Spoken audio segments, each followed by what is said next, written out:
everyone, if you can't tell from the scenery behind me, we are here in London, England. Now, you may not think of this as a place where geeks tend to flock, but there is a lot of history here. And it's not just all about monarchies, imperialism, and soccer. I mean, football.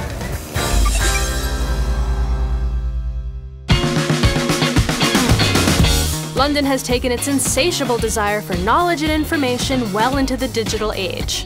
But if you're curious to see what bizarre relics of the past they've held on to, look no further than the Welcome Center.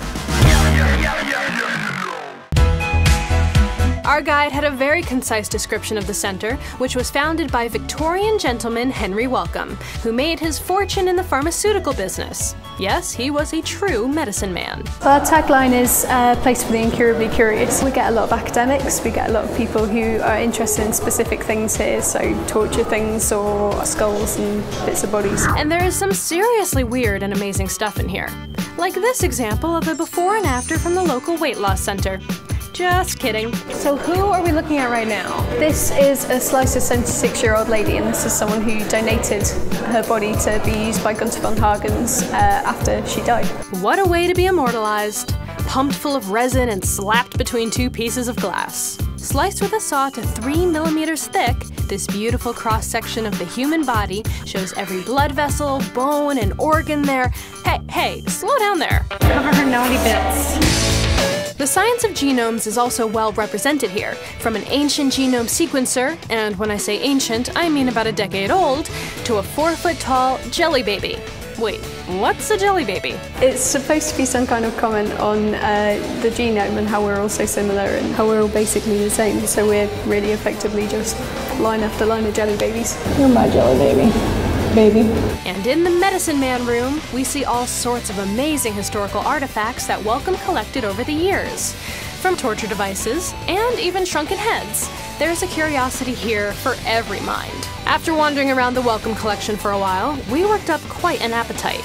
Yes, even after looking at all that crazy and sometimes gross stuff. To sate our geeky hunger, we took a trip to London's Soho neighborhood to check out Inamo, an Asian fusion restaurant with a majorly high-tech take on the dining experience. We had the owner dish about their interactive menus. So tell me about the restaurant. Where did the idea come from? We were having dinner one day in a restaurant. We just thought, about 5-6 years ago, thought, just wish I could get away to attention. Want another drink, want another beer. I thought, wouldn't it be cool? Could reach down, touch the table, and my drink would arrive. And so the idea really steamrolled from there. The ordering system is quite ingenious. By using a small trackpad right on the table, the diners can make their food and beverage choices. The projector above shows all the actions right on the table. You can also change the tablecloth, play some games with your dining companions, and see what's going on in the kitchens. Looks easy enough, but we use gadgets and computers every day.